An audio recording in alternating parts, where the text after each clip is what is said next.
big on the screen. Can you shrink it? Here, let's go down. Like. Yeah. No. Oh God. Oh wait, there we go. Oh wait, that's yeah, we can stay there. I love and accept myself. Okay.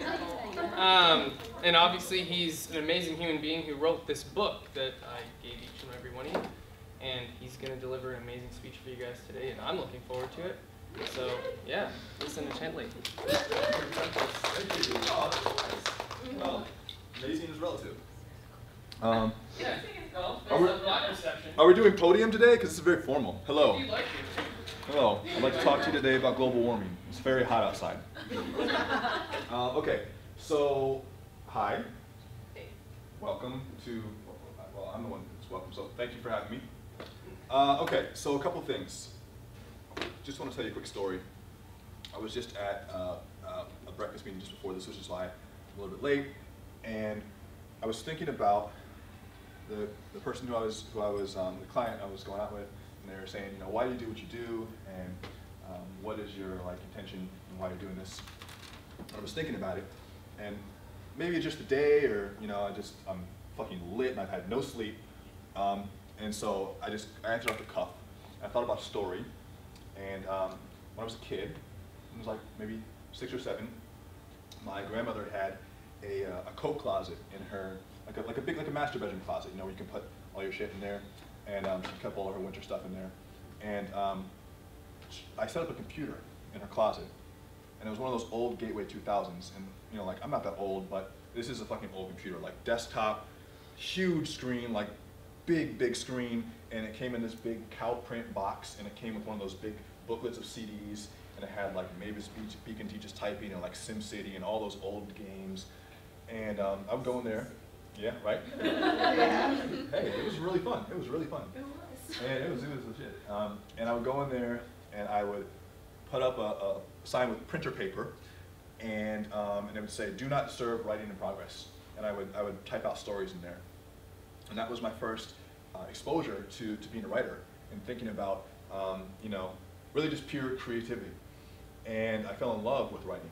And then, I was growing up into, an adolescent and a young man, and I never really lost my love for writing, but it just became one of those things where it was just something that I obviously did well in school, and I was able to get good grades with it, but I never considered it something that I could do as an actual career. And there's never any actual path to it. Like, yes, you can get a creative degree, but I think the inside joke of those creative degrees is like, you're never going to make any money with this. I mean, even your parents will tell you, like, why would you major in, why would you get a creative degree? Why would you, get a degree in painting? Like, the joke is that philosophy, art school, no one gets paid for that type of stuff. And so that, at least subconsciously in the back of my head, was running my entire life until I got to a certain point. And after a while, I started to question my own beliefs. I started to question all the things that I'd been told, and by people who loved me, people who were trying to look out for me, people who just wanted the best for me, My mom is an insurance adjuster, and my dad literally is a truck driver. And so, it's like the most basic American jobs, safe, unless Elon Musk totally fucks him up. I don't know what's gonna go on with that. But truck driving is still a thing, and so like, I never really questioned them until I got to a point where I was so deeply uncomfortable with what I was doing that I had to do something different. I had to make a change. And so I graduated school, just like everyone else, and I graduated a little bit early, and I was working at a restaurant. I didn't want to go back to school and get another degree. I didn't want to do the corporate thing, so I was stuck. And over a period of years, I continually reinvented myself. I first started off as a freelancer, and I was teaching SAT and ACT. And for me, that was it was like an extension of my school career, and I'm a smart guy, and I'm great at taking tests, so I was able to teach that. And that unlocked my mind to the fact that like I can offer something, and if it's good enough, and if I have enough energy behind it, people will pay me for it, because why wouldn't they? That's how it works. That's the way that money works. Money, for all intents and purposes, isn't really real. I mean, we feel it's very real if we need to pay our rent and buy this groceries, but for the most part, what it is I have something to offer, and I bring this energy or this idea, and it could be teaching you something, or selling you something, or giving you something, and then you say, thank you, I'd like that, and you return it with money. And for most of us, money doesn't even exist in the physical anymore. We just send over digits, and that's just how it happens. And I didn't consciously understand that, but it started to work in my mind where like I have things I can offer, and people seem to recognize that, and if I figure out how to exchange those things, I can make something of myself and of my own life, and I don't have to be subjected to just like clocking in, working at the fucking restaurant, scooping butterballs, you know, smelling like fried chicken all day, whatever, you know. It wasn't a fried chicken restaurant, it was Longhorn Steakhouse, FYI. and I'm very good at judging what temperature a steak is just by looking at how thick it is. That was a great takeaway.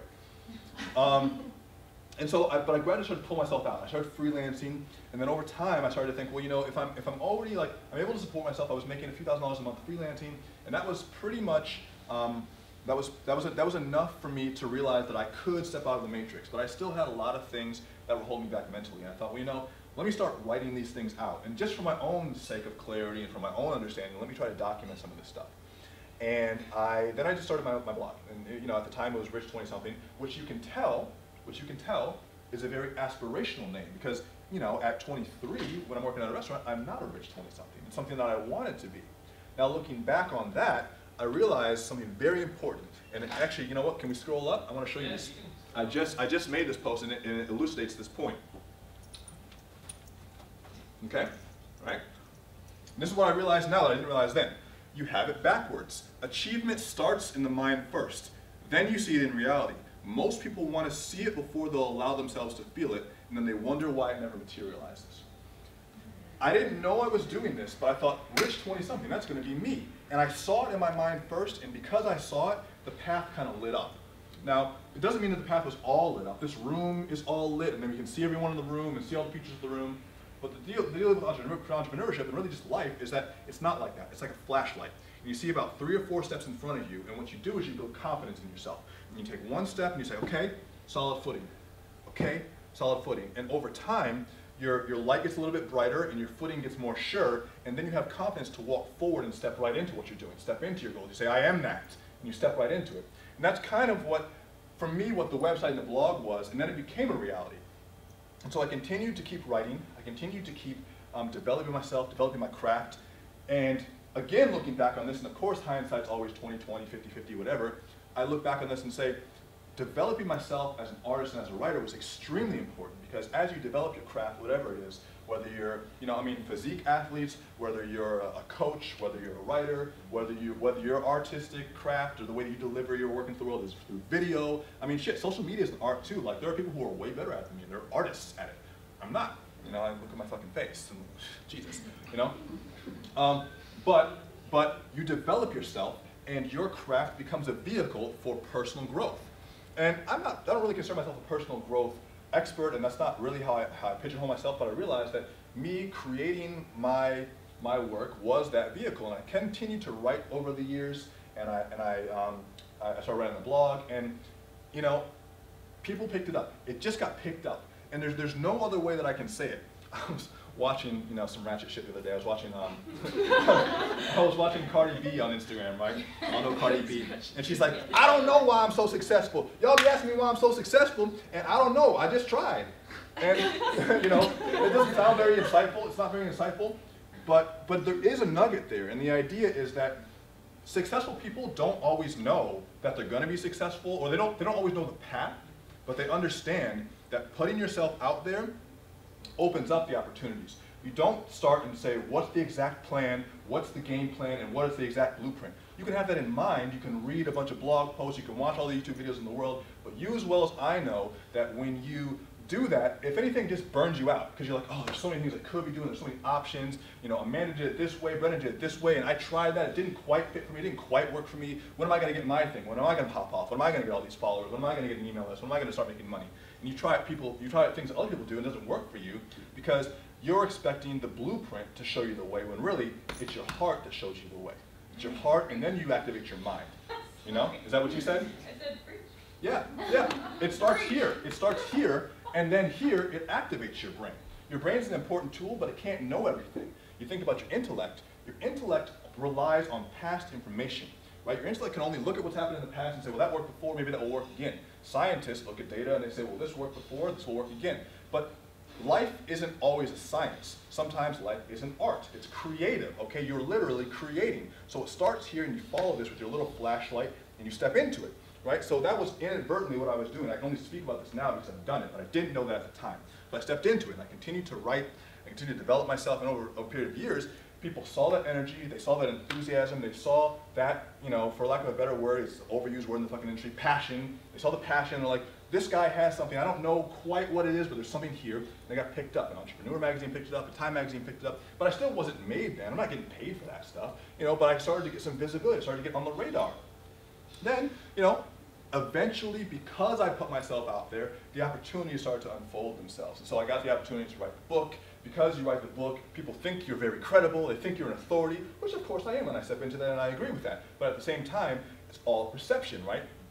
So I think the most important takeaway, and you know, I want this to be like open, we can ask questions and stuff, but I think the most important takeaway is that as you go along your journey and as you develop yourselves, you're all creatives in here, you're all entrepreneurs, and even if you don't feel like your business is where you want it to be, that's who you are, and so really it's just a matter of going from here to there, knowing that you're going to accomplish it, having confidence and faith, for lack of a better word, and the fact that you can achieve that, then you start to build confidence in yourself. And some of that comes through consistency. One of the biggest things I've learned is that you can have all the passion in the world, but it comes with a cost of being very consistent. And it's much, much better to produce a lot of shitty work and have a few gems than to try really hard to produce only gems and get stuck and procrastinate. For a few reasons. One, because especially now with social media and the way that, you know, content is being delivered and developed, we just have short attention spans. We don't have time. We're not going to wait for you. You know, there are very few artists who can wait 10 years between albums like they used to be able to do. There are very few creators who can spend all this time sharpening the sword without putting something out into the world. So you need to remember that whatever it is that you're doing, you need to create a lot of it. And you know, also you have to realize that as you create more, you'll become more confident with what you can do, and that will bring you to a point where you're encouraged to do it more. For me, that's writing every day. Although admittedly I have slacked over the past 3 days and I haven't sent anything out. But you know, my goal, my intention is to write and send out something every single day. And when I do that, when I write, I try to think to myself, what's the realest shit I can say right now? What is the most honest thing I can say? I stopped doing, if you can scroll down a million years on my Instagram, you can see that for a while I was building my account off of all these quotes and I was just reposting on people's stuff.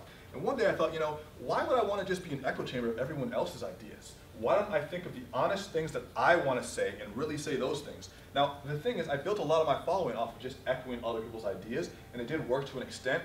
And now that I'm doing only my original thoughts and only the honest things that I actually feel, I'm actually losing followers. Fuck them. I don't care, you know? Because I didn't come here to copy everyone else. I came here to be myself. Amanda knows this. I'm like, I look at my social blades, like, it's okay, you know? And what I realized is that it's actually more powerful to come from a place of pure honesty and have a smaller following than just say what everyone else is saying and have a million people following you.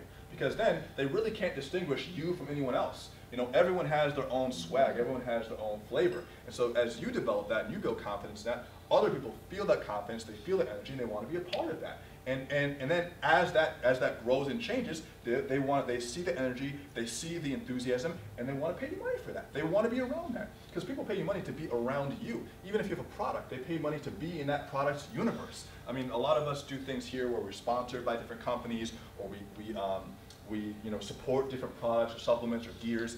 And really, what are people buying? They're buying the lifestyle, and they're buying the community, and they're buying being close to a bigger vision of themselves. When people buy, you know, an awesome like shirt, or an awesome tank, or an awesome hoodie, they're buying the what will I feel like when I'm wearing this, and what will people think of me when they see me in this gear? When they're going to see me in, you know, Alpha Elite stuff, and they're going to think, wow, this person works out. They must be disciplined. They must be hardworking.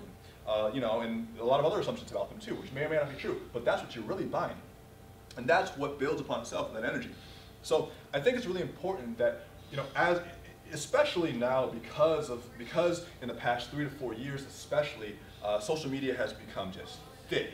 I mean, it is stacked in this bitch. Like, it's so, I mean, it's really, you know, even just a few years ago in 2015, it was much easier to get seen. And now there's so much competition, there's so much comparison and comparison envy. I know I feel it. I don't feel like I have enough engagement. I don't feel like enough people are looking at my stuff, and boo-hoo-hoo. And I think what it really comes down to is the fact, I mean, yeah, it's the truth. I think what it really comes down to is the fact that, like, when we step outside of that, when we move away, we kind of step aside from the noise, we realize that like what's really important is that the few people who support us really understand our message.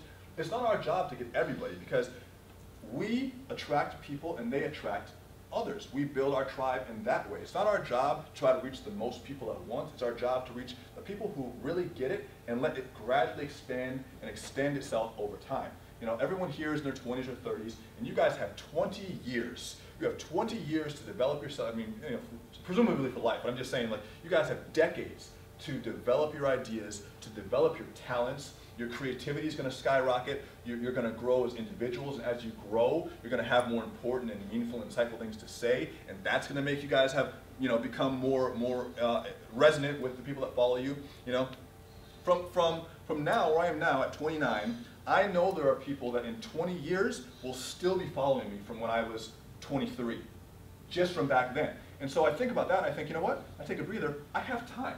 I have time, and I can work on myself and develop myself. And as I develop myself, everything I put out will be better. And if I stay honest to myself, and if I stay true to what it is that I really want to say and who it is that I want to be, then it's only going to attract the right people.